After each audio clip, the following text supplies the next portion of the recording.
وعلیکم السلام ورحمۃ اللہ وبرکاتہ۔ اللہ رب العالمین خیر و عافیت میں رکھے۔ سوال بہت ہی حساس معاملہ کے سلسلے میں ہے۔ جگہ جگہ مظاہرے بھی ہو رہے ہیں، پروٹیسٹ بھی کیا جا رہا ہے، اور اس سلسلے میں کورٹ میں بھی رپٹ دائر ہے۔ اگر کورٹ پردہ کے خلاف، حجاب کے خلاف فیصلہ دے تو مسلمانوں کو کیا کرنا چاہیے؟ اس کا جواب یہ ہے، آئین، قانون اور لاجک کے ذریعے سے مقابلہ کرنا چاہیے، اور خاص طور سے جو تمام تر ادیان اور مذاہب میں پردہ کی اہمیت ہے، اس کو اجاگر کرنا چاہیے۔ آئین، قانون اور لاجک اور تمام تر مذاہب میں جو حجاب اور پردے کی اہمیت ہے، اس کو لوگوں کے سامنے پیش کرنا چاہیے، تاکہ یہ آبرو باختہ لوگ عزت، عفت اور پاک دامنی کی علامت اور نشانی حجاب پر انگشت نمائی نہ کر سکیں۔ افسوس کی بات تو یہ ہے کہ پردہ کی اہمیت کو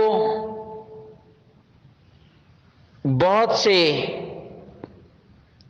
آزاد خیال قسم کے لوگ صرف کھانے پینے کی چیزوں تک محدود رکھتے ہیں۔ مثال کے طور پر کھلا ہوا پانی ہو، دھوپ لگ جائے تو انجوریس ٹو ہیلتھ کہہ دیا جاتا ہے۔ ٹافی کھلی ہوئی ہو تو کہہ دیا جاتا ہے کہ یہ کھانے کے لائق نہیں۔ بنانا تھوڑا سا کھلا ہوا ہو تو نیگلیکٹ کر دیا جاتا ہے، کھانے کے لائق نہیں سمجھا جاتا ہے۔ اسی طرح سے جو بھی کھلی ہوئی چیز ہو، اس کو کھانے سے لوگ منع کرتے ہیں۔ کھانا بالکل پیک چاہیے، روٹی بالکل پیک چاہیے، پانی بالکل پیک چاہیے، اور تو اور اگر وائرس سے بچنا ہو تو ماسک ضروری ہے۔ اب انسان نما درندے اور بھیڑیے سے بچنا ہو تو کیا پردہ ضروری نہیں ہے؟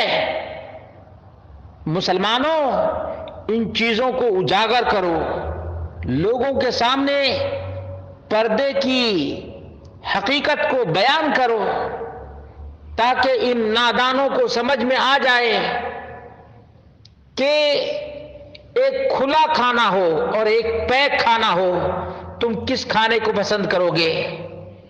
ایک برہنہ عورت ہو اور ایک باحجاب عورت ہو، کون سی عورت سماج اور معاشرے کے لیے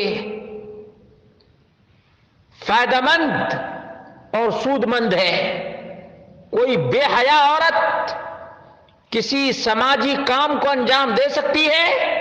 نہیں، جبکہ باحجاب عورت پورے نیشن کو تیار کر سکتی ہے، ایجوکیٹڈ بنا سکتی ہے۔ تو حجاب کی بڑی فضیلت ہے۔ اچھے معاشرے کی تشکیل میں حجاب بہت ہی بڑا رول ادا کرتا ہے۔ افسوس کی بات تو یہ ہے کہ یہ مادر پدر آزاد لوگ اللہ رب العالمین کے بیان کو اور اللہ رب العالمین کی حکمت کو نہیں جانتے۔